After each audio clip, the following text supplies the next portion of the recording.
Hello नमस्कार दोस्तों, स्वागत करता हूं आपका मेरे YouTube channel Rohit Kumar study for job में। दोस्तों आज की इस वीडियो में मैं आपका स्वागत करता हूं और इस वीडियो में मैं आपसे बात करने वाला हूं नॉर्दर्न रेलवे यानी जो न्यू दिल्ली जोन है। कहीं कहीं पर किसी किसी का जोन ये जो है ज़्यादातर चंडीगढ़ जोन दिखा रहा होगा फॉर्म में। ठीक है, फॉर्म न्यू दिल्ली के नाम से फिल हुए थे, लेकिन एडमिट कार्ड वगैरह जो सब आए हैं वो चंडीगढ़ जोन के नाम से आए हैं। ठीक है, तो इसी जोन की मैं आपसे बात करने वाला हूँ जिनका नॉर्दर्न रेलवे जोन है।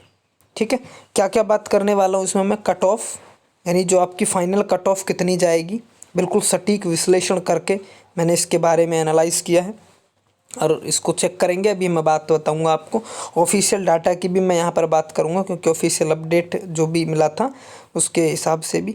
इससे पहले मैंने इसी तरीके की एक वीडियो बनाई थी चंडीगढ़ जोन के नाम से ही, तो उसमें थोड़ा सा मिसअंडरस्टैंडिंग हो गई थी मुझसे। ठीक है, वैकेंसीज़ को लेकर के उसको भी यहाँ पर हम क्लियर कर लेंगे। अच्छा, जिनके मेरिट से सिर्फ 2 नंबर या 2 नंबर के आसपास कर इतने नंबर ही ज़्यादा हैं, 2 3 1 2 नंबर पॉइंटों में ज़्यादा हैं, तो उन सभी के लिए ये वीडियो देखनी बेहद अनिवार्य है। बहुत ज़रूरी है ये वीडियो उनको देखनी, क्योंकि इसी में मैं उनके लिए भी बताऊंगा कि उनको डरने की बात है या नहीं है, क्या उनका हो सकता है या नहीं हो सकता, क्या तरीका होगा, उन सभी टॉपिक्स पर मैं यहाँ पर बात करने वाला हूँ। तो वीडियो को अंत तक देखिएगा, सभी का एक एक जवाब इस वीडियो को देखने के बाद आपको मिल जाएगा। जितने भी आपके मन में क्वेश्चन आ रहे होंगे उन सभी क्वेश्चंस के आंसर देने की मैं कोशिश करूँगा। ठीक है, तो चलिए वीडियो को अंत तक देखिएगा। देखिए मेरे प्यारे दोस्त, सबसे पहली मैं बात करता हूँ यहाँ पर वैकेंसी की। तो मैं सबसे पहले जो इनका नोटिफिकेशन कैलेंडर था उसको ओपन कर लेता हूँ। ठीक है, ये रहा रेलवे रिक्वायरमेंट बोर्ड का जो है नोटिस था, जो कि वैकेंसी कोड है इसका 01/2019। ये वैकेंसी कोड है। जब भी आप कोई नोटिस वगैरह कुछ भी चेक करेंगे तो इसी वैकेंसी कोड के नाम से आप उसको चेक कीजिएगा। ठीक है, चलिए इसके अलावा ये आप जानते ही हैं कई सारे जोन्स में थी। ठीक है, उन सभी के यहाँ पर इनकी डेट वगैरह दी हुई हैं और यहाँ पर ये वैकेंसीज़ के बारे में चर्चा है, तो इस पर बात कर लेते हैं हम। तो यहाँ पर जो हमारा जोन है, जिस जोन की मुझे बात करनी है वो है नॉर्दर्न रेलवे। और नॉर्दर्न रेलवे किधर है, ये रहा नॉर्दर्न रेलवे 9 नंबर पर। ठीक है, नंबर 9 पर आप अगर इसको देख पा रहे हैं, मैं इसको थोड़ा सा जूम करने का कोशिश करूँगा। उम्मीद है आप इसको देख पा रहे होंगे। नंबर 9 नंबर पर यह है आपका northern railway, DMW and RCF। ठीक है, तो यहाँ पर अगर आप देखें तो इस लिस्ट में ये जो लाइन है ये है जर्नल वालों की। तो जर्नल की जो टोटल वैकेंसी है वो है 5144, यानी कि 5144, 5144। ठीक है, उसके बाद में जो सेकंड रो है ये वाली, ये है आपकी SC कैटेगरी की वैकेंसीज़। SC कैटेगरी की जो यहाँ पर टोटल वैकेंसीज़ हैं वो हैं 2017, यानी कि 2017। ठीक है, उसके बाद में जो तीसरे नंबर पर ये रो है, यहाँ पर ये 1031 वैकेंसी, ये है ST वालों की। ST कैटेगरी जो है उनके लिए ये 1031 वैकेंसी हैं, 1031 वैकेंसीज़। ठीक है, उसके अलावा जो OBC कैंडिडेट्स हैं, OBC, ठीक है, पिछड़ा वर्ग में जो आते हैं, उनके लिए हैं 3644 वैकेंसी, यानी 3644 वैकेंसीज़ यहाँ पर उनके लिए हैं। और उसके बाद में लास्ट में आती है EWS का जो सर्टिफिकेट है, जर्नल वाले जो लोग हैं उन्हीं के लिए अलग से ये वैकेंसी होती हैं, जो इकोनॉमिकल वीकर सेक्शंस में आते हैं। ठीक है, बैकवर्ड क्लासेस में। ठीक है, EWS, तो उनके लिए हैं 1317 वैकेंसीज, यानी 1317 वैकेंसी। अगर हम इसकी बात करें तो 1317 वैकेंसी जो हैं ये EWS कैंडिडेट्स के लिए थी। ठीक है, तो ये दोनों की दोनों वैकेंसीज एक तरीके से जर्नल वालों को ही दी जाती हैं। जिनके पास EWS होता है उनके लिए ये वैकेंसीज मिलेंगी, अलॉट होंगी, और जिनके पास EWS नहीं है उनके लिए ये वाली वैकेंसी अलॉट होगी। ठीक है, अच्छा, ये टोटल ओवरऑल जो वैकेंसी है वो कितनी है, मैं उनकी अगर आपसे बात करूं इसी जोन की, तो टोटल ओवरऑल वैकेंसी मेरे भाई ये बैठ जाती है 13,153 वैकेंसी। 13,153 वैकेंसी, यानी कि 13,153। ठीक है, ये वैकेंसी। अच्छा, ये 2630 और 2630 ये CCAA और एक्स सर्विसमैन का इसी में से कोटा होता है, जो कि पिछली बार मुझसे थोड़ी सी गड़बड़ हो गई थी, उसके लिए मैं माफ़ी चाहूँगा मेरे प्यारे मित्रों। ठीक है, तो ये इसी में से ये माइनस होंगी ये वैकेंसीज़। ठीक है, और टोटल ओवरऑल करके अगर हम हैंडीकैप्स कैटेगरी की बात करें तो 626 वैकेंसी हैंडीकैप कैटेगरीज़ के लिए थी जो रिज़र्व थी। ठीक है, तो इनको अगर मैं दोनों को ऐड करूं, आप अगर देखेंगे तो ये 6 और ये मेरे विचार से 3 और 2 और 8 हो गया। और यहाँ पर अगर हम देखें तो 6 6 6 18, तो यहाँ पर 1 कैरी हो जाएगा 6, और यहाँ पर ये 2 2 4 और ये 5। ठीक है, तो 5885 वैकेंसी टोटल ऐसी हैं जो कि 13,153 में से हमें माइनस करनी होंगी, बाकी की बची वैकेंसी नॉर्मल कैंडिडेट्स के लिए होंगी। तो अगर हम यहाँ पर इसका माइनस करेंगे तो देखेंगे हम, तो ये 7 और ये मुझे लगता है तो 6, और उसके बाद में यहाँ पर हो जाएगा ये 2, और उसके बाद में यहाँ पर ये हो जाएगा 7। तो 7267 वैकेंसी जो हैं ये नॉर्मल कैंडिडेट्स के लिए हैं, 7267 वैकेंसी। ठीक है जी, 7267 वैकेंसी जो है ये नॉर्मल कैंडिडेट्स के लिए बचती हैं। मान लीजिए अगर ये टोटल जो है 5886 वैकेंसी कंप्लीट नहीं हो पाती हैं इस कैटेगरी के हिसाब से, तो ये भी इनको दे दी जाएंगी, यानी इनकी वैकेंसीज फिर ये बढ़ सकती हैं। ठीक है, यहाँ तो हो गई बात हमारी वैकेंसीज से रिलेटेड क्लियर हो गई होगी। अब मैं बात कर लेता हूँ आपसे कट ऑफ की बात। ठीक है, तो चलिए अभी हम बात कर लेते हैं कट ऑफ की। तो यहाँ पर मेरे पास ये है कट ऑफ, किधर गई, ये रही। तो ये थी इसकी जो है कट ऑफ जो लगी थी आपकी ऑफिशियल जो कट ऑफ थी, चंडीगढ़ जोन की जो ऑफिशियल कट ऑफ थी मेरे भाई, वो है ये। तो यहाँ पर देखिए जनरल वालों के लिए ये जो लगी है 70.98, यानी लगभग 71 के आसपास कर ये लगी है, लगभग 71 नंबर्स के आसपास ये आपकी जो है जनरल कैटेगरी की लगी है यहाँ पर। ठीक है, आपको दिख रही है। उसके अलावा एससी कैटेगरी की जो लगी है 60.08 पर, यानी कि नंबर लगभग 60 पर ये लगी है। एसटी की लगी है 50.18 पर, और ओबीसी की जो लगी है वो 64.77 पर लगी है, और ईडब्ल्यूएस की जो लगी है 57.75 पर लगी है। ठीक है, ये आप लोगों ने सबने देख ही ली होगी। अभी हम बात करते हैं अपनी एनालाइज पर कि अब जो फाइनल कट ऑफ जाने का बात कही जा रही है ये बिल्कुल ऑफिशियल कट ऑफ है। ठीक है, तो फाइनल कट ऑफ जो जाएगी वो कितनी जाएगी, अब उस पर हम बात कर लेते हैं। ठीक है, इन्हीं दोनों जोन की, यानी दोनों जोन क्या सिंगल जोन ही है ये, इन्हीं दोनों की मैं बात कर रहा हूँ। आप इस बात को भी समझ लेंगे कि अपना न्यू दिल्ली और चंडीगढ़ जोन की। चलिए देखते हैं क्या है इसकी। तो ये मैंने यहाँ पर इसको लिख भी दिया है। ठीक है, ताकि इसको देखने में दिक्कत ना हो बिल्कुल भी, तो मैंने ये साथ ही साथ में लिख दिया है। चलिए देखते हैं अभी क्या है।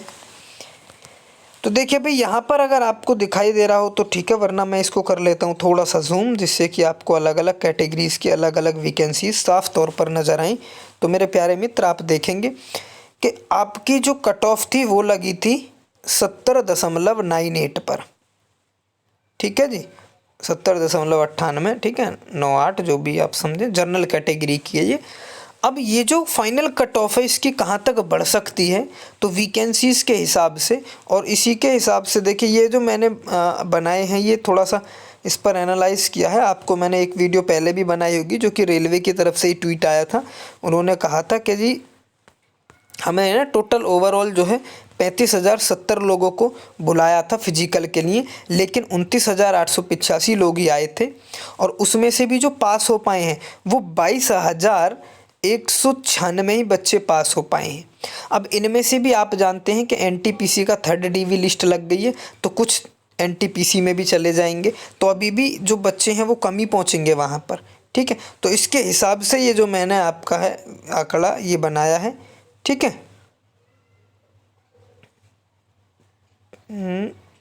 कहाँ गया, ये रहा, नहीं इसी में ही है वो, तो ये रहा इधर। ठीक है, तो आप देखेंगे जनरल कैटेगरी के लिए मैं जो बताने वाला था, तो जिनके नंबर 75.7503 से ऊपर हैं भाई वो तो बिल्कुल सेफ़ हैं। ठीक है जी, वो बिल्कुल सेफ़ हैं, वो तो मिठाई विठाई बंटवाने की कोशिश करें। ठीक है, तो उनको तो कोई घबराने की बिल्कुल भी बात है ही नहीं, जिनके नंबर 75.57 से ज़्यादा जाता है। ठीक है। अच्छा, ये मेरिट मैंने खींचकर बनाई है। खींचकर बनाने का मतलब है कि उससे ऊपर जाने का लगभग ही कोई चांस होगा, अन्यथा ये मेरिट इससे डाउन ही डाउन रहेगी। मेरी बात आप समझ पा रहे हैं? तो इतने नंबर वाला तो बिल्कुल सिक्योर है, उसका फर्स्ट डीवी में ही होने वाला है। फर्स्ट डीवी जिनके नंबर बहुत कम कम है, इससे भी मैं उनके लिए अभी ये कट ऑफ की पूरी बात समझाने के बाद उनको बताऊंगा उनको क्या करना होगा। ठीक है। तो पहली बात तो जनरल कैटेगरी की आपने बात समझ ली। अगर मैं एससी कैटेगरी की बात करता हूँ मेरे प्यारे मित्र, तो एससी कैटेगरी की 60 पर मेरिट लगी थी। अभी जो ये एससी कैटेगरी की जो कट ऑफ है लगभग ज़्यादातर यहाँ बढ़ेगी। एक तो एससी कैटेगरी की बढ़ेगी और एक ईडब्ल्यूएस कैटेगरी की बढ़ेगी। एससी की यहाँ पर मेरे हिसाब से सबसे ज़्यादा बढ़ने का अनुमान है। ठीक है। बाकी ये आपका विश्लेषण है, विश्लेषण के आधार पर जिसके नंबर 68.68 के आसपास हैं या इससे ऊपर हैं, ऊपर वाले तो बिल्कुल सेफ़ हैं, उनकी तो लगनी ही लगनी है, उनको तो कोई घबराने की बात ही नहीं, फर्स्ट डीवी में ही उनका नाम आएगा। ठीक है। जिनकी कम है उनकी भी मैं बात करूंगा कि जिनका कम है उनको क्या करना है। एसटी की अगर मैं बात करूं 50.18 पर मेरिट लगी ही थी, लेकिन जिनके नंबर 57.45 के आसपास बन रहे हैं तो वो बिल्कुल सेफ है, कोई दिक्कत नहीं है, उनकी नौकरी इसमें पक्का होने वाली है, कोई दिक्कत ही नहीं है उनको तो। ठीक है। अच्छा, इसके बाद जो बात करते हैं हम ओबीसी कैंडिडेट्स की, तो ओबीसी कैंडिडेट की जो मेरिट लगी थी वो लगी थी आपकी 64.77 पर, जबकि आपका जो यहाँ पर नंबर आने का पूरा चांस है वो अब फाइनल मेरिट जो होने वाली है वो आपकी 72.28 पर होने वाली है। जिसके नंबर 72 तक पहुँच रहे हैं, यानी जनरल की फर्स्ट कट ऑफ के ऊपर तक पहुँच रहे हैं, तो उनका सिलेक्शन तो निश्चित तौर पर होने ही वाला है। अब जिनके नंबर इससे कम हैं तो देखिए मेरिट ये निश्चित नहीं है कि 72 ही लगेगी, मैंने कहा है कि खींच के बनाई है ये मैंने, यानी मेरिट इससे नीचे नीचे ही जाने वाली होगी। बात समझ पा रहे हैं ना? तो लगभग अगर आसपास भी हैं तो आपका काम चल जाएगा, बिल्कुल टेंशन लेने की बात नहीं है आपको। और जिनके 1-2 नंबर ही ज़्यादा हैं तो उनके लिए मैं अभी बात बताऊँगा आपको। ठीक है। उसके बाद मैं बात करता हूँ ईडब्ल्यूएस कैंडिडेट के लिए। ईडब्ल्यूएस कैंडिडेट की जो मेरिट है यहाँ पर वो भी हाई जाने वाली होगी, यानी हाई मार्क्स बढ़ेगी वो भी।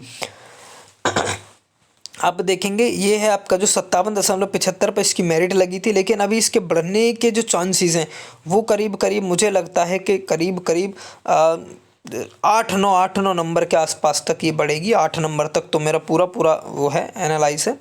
ठीक है। तो ये करीब जिसके नंबर 66.45 के आसपास हैं या ऊपर हैं तो ऊपर वाले तो बिल्कुल सेफ़ हैं, और आसपास हैं तो वो भी लगभग अपने आप को सिक्योर ही समझेंगे। जिनके कम है अब मैं बात कर लेता हूँ उनकी, कि भाई जिन लोगों के नंबर इनसे कम है या 1-2 नंबर ही ऊपर है उनको क्या करना है, उनका क्या होगा। तो उनका क्या होगा, सबसे पहले आप बात समझिए। देखिए भाई, ये जो फर्स्ट डीवी आपका लगेगा, फर्स्ट डीवी आपका टोटल वैकेंसीज़ के इक्वल लगेगा या उससे कम पर लगेगा। ठीक है। यानी उससे कम पर लगेगा, लेकिन ज़्यादा पर तो बिल्कुल लगना ही नहीं है। तो फर्स्ट डीवी में जिनके भी 2-2 3-3 नंबर बन रहे हैं ऊपर मेरिट से, तो उनका तो भाई देखो दुख की बात है, लेकिन होगा ही नहीं उनका तो फर्स्ट डीवी के अंदर। ठीक है। अच्छा, जो सिर्फ और सिर्फ पॉइंटों में आ गए हैं तो भाई वो तो देखो सच बात यही है कि किसी दूसरे एग्ज़ाम्स की प्लीज़ आप तैयारी कर लें, क्योंकि पॉइंट वालों का यहाँ पर कभी भी बहुत ही रेयर चांस है कि अगर आ जाए, वरना आने का कोई संभावना नहीं है पॉइंट वालों का। ठीक है। अच्छा, जिनके 2-2 3-3 नंबर ऊपर हैं उनकी संभावना है, क्योंकि जो सेकंड डीवी लगेगा, सेकंड डीवी की लिस्ट आएगी वो इससे नीचे जाने वाली होगी, लेकिन वो ज़्यादा नीचे नहीं जाती है। ये मैंने 2018 का भी एनालाइज़ किया है, अभी जो वर्तमान में लगी हैं तो उसके हिसाब से भी मैं आपको बता रहा हूँ कि जो सेकेंड डीवी की लिस्ट है वो ज़्यादा नीचे नहीं जाएंगी, सिर्फ और सिर्फ 1-2 नंबर घटेंगी, वो 1 नंबर या 2 नंबर घटेंगी। ठीक है। कहीं कहीं किसी कैटेगरी के हो सकता है कि 0.5 ही घटे। मेरी बात आप समझ पा रहे हैं? तो 1-2 नंबर वालों की अगर मान लीजिए मेरिट के, ये जो मैंने अभी आपको मेरिट लिख कर दी है, या मेरिट से आपके मान लीजिए 3-3 4-4 नंबर ऊपर हैं, तो वो भी अपना जो है दूसरे डीवी में, तीसरे डीवी में अपना नंबर समझें।